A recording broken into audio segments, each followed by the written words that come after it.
શ્રી આબુ તલેટી જૈન તીર્થ આ મુખ્ય પ્રવેશ દ્વાર છે, મેઇન એન્ટ્રન્સ ગેટ. અને અહીંયા એન્ટ્રન્સ ગેટની બહાર જ તમને મોટું બોર્ડ જોવા મળશે, શ્રી આબુ તલેટી જૈન તીર્થ લખેલું.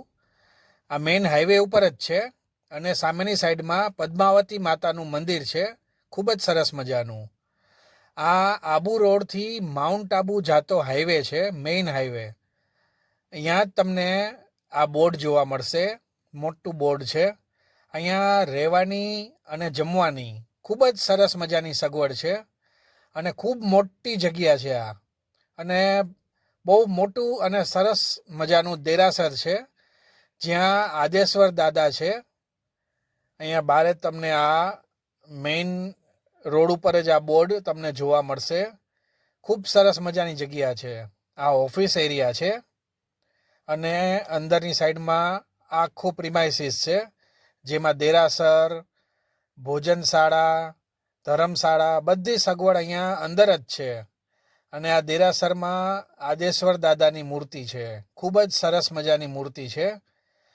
આ દેરાસરની આ બાજુની સાઈડમાં સાધુ સંતોને રહેવા માટેની સગવડ છે. અહીંયા વિહારધામ આપણે કહી શકીએ. અને આ બાજુ તમે જુઓ, આ સામે તમને ઓફિસ દેખાશે. આ ઓફિસ એરિયા છે અને અહીંયા જ મેઇન ગેટ છે. આ બહુ જ સરસ મજાનું તીર્થ છે, ખૂબ મોટી જગ્યામાં અને ખૂબ ગ્રીનરીથી ભરપૂર આ જગ્યા છે. અહીંયા તમને જ્યારે પણ તમે આવો, ખૂબ સરસ મજાનું શાંત અને એકદમ ગ્રીન વાતાવરણ અહીંયા મળશે તમને. ખૂબ ચોખ્ખાઈવાળી હવા મળશે. અહીંયા કોઈ જાતનું પ્રદૂષણ નહીં મળે. બહુ જ સરસ મજાનું તીર્થ છે આ. અને ખૂબ સરસ અહીંયા આખું તમે જુઓ તો એકદમ સુંદર મજાનું તીર્થ લાગે છે. ખૂબ સરસ જગ્યા છે. અને આ બારે ડેરી છે, એમાં શ્રી મણિભદ્ર વીર દાદા અહીંયા બિરાજમાન છે. ખૂબ સરસ મજાની અહીંયા પ્રતિમા છે. અને એવી જ રીતે આ બીજી બાજુની ડેરી છે, એમાં આચાર્ય ભગવંતની છબી છે. આ બહારથી આખો વ્યૂ છે દેરાસરની બહારની સાઈડમાં. અને આ સાઈડમાંથી તમે જુઓ, જે આ ચોટી તમને દેખાય છે એ માઉન્ટ આબુ છે. અહીંયાથી જ તમને માઉન્ટ આબુના દર્શન થઈ શકે. ખૂબ સરસ અને સુંદર જગ્યા છે આ. આ મુખ્ય દેરાસર છે આ. અને એકદમ શાંત વાતાવરણ. અને આખું આ દેરાસર છે એ ગોલાકારમાં છે. ગોલાકારમાં આ દેરાસરનું નિર્માણ થયેલું છે. આ જુઓ તમે, એકદમ સરસ મજાનું દેરાસર. ખૂબ જ સરસ અને શાંત વાતાવરણ છે અહીંયા. અને આ દેરાસરનું શિખર છે ને એક્ઝેક્ટ એની નીચે આ જે ડિઝાઇન છે, જે રંગોળી, એની પણ એક વિશેષતા છે. તમે આ રંગોળી એટલે આ મંદિરનું સેન્ટર છે, એની ઉપર તમે ઊભા રહી જાઓ એટલે તમને અહીંયાથી જ આ દેરાસરના ચારેય તરફના તીર્થંકરોના ડેરીના દર્શન થઈ જાય. 24/24 તીર્થંકરના દર્શન તમને જો આવી રીતે અહીંયા વચ્ચે ઊભા જ તમને દર્શન થઈ જાય છે, ચારે તરફના. એટલું સરસ અહીંયા બનાવેલું છે. અને આ છે ખૂબ જ સરસ અને સુંદર મજાના શ્રી આદેશ્વર ભગવાન. એકદમ સરસ અને ખૂબ જ તેજસ્વી મૂર્તિ છે. તમને જોતા જ આનંદ થઈ જશે. ખૂબ સરસ મજાની પ્રતિમા છે આ આદેશ્વર દાદાની. તમે ઘર બેઠા દર્શન કરી શકો. ખૂબ સરસ મજાનું દેરાસર છે. બહારની સાઈડમાં એક તરફ શ્રી સિમંદર સ્વામી ભગવાનની મૂર્તિ છે. એ પણ ખૂબ જ સરસ મજાનું તેજસ્વી સ્વરૂપ તમને જોવા મળશે. આ સિમંદર સ્વામી ભગવાન છે. ખૂબ સરસ મજાની પ્રતિમા છે. અને એવી જ રીતે બીજી સાઈડ, સામેની સાઈડમાં શ્રી મહાવીર સ્વામી ભગવાન બિરાજે છે.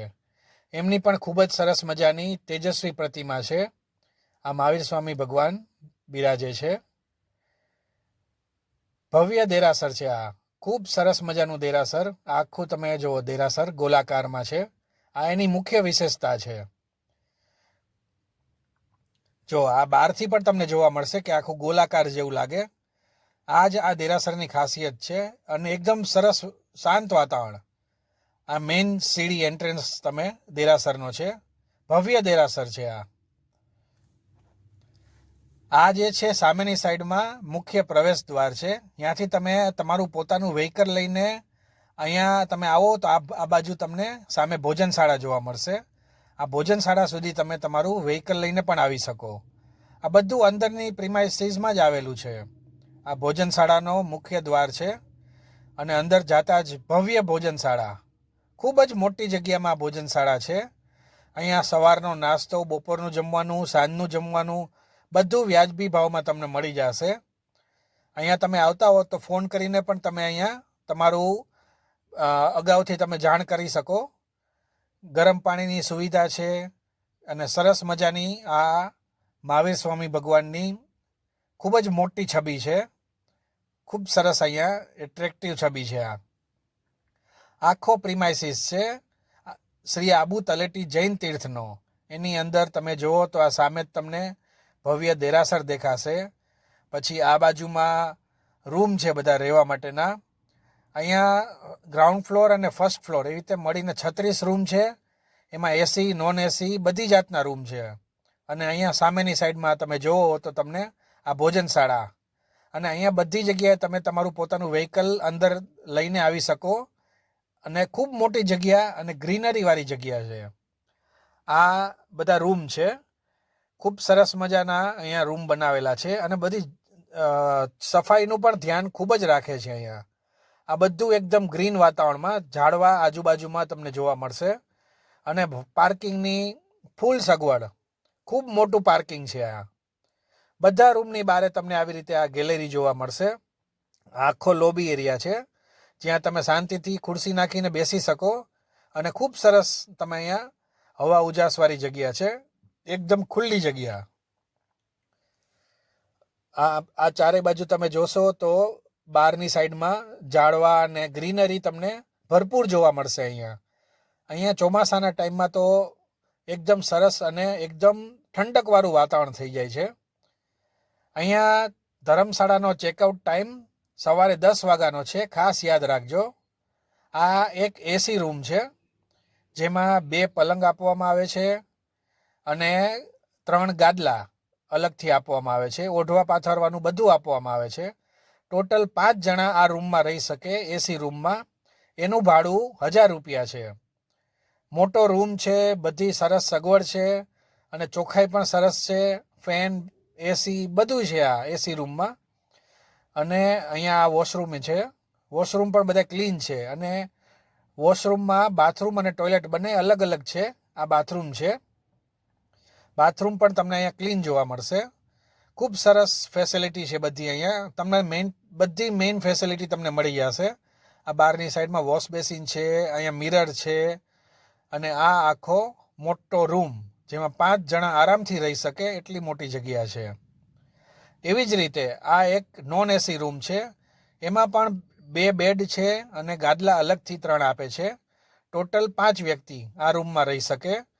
આનું ભાડું 500 રૂપિયા, 5 વ્યક્તિ રહી શકે. અને આ રૂમ પણ ખૂબ જ સરસ ચોખ્ખાઈવાળો આ નોન એસી રૂમ. અને આ બાજુ છે વોશ એરિયા. ખૂબ સરસ અને ભવ્ય દેરાસર છે આ શ્રી આબુ તલેટી જૈન તીર્થ. તમે અહીંયા દર્શન કરવા તો આવી શકો, મેઇન હાઈવે ઉપર જ છે આ.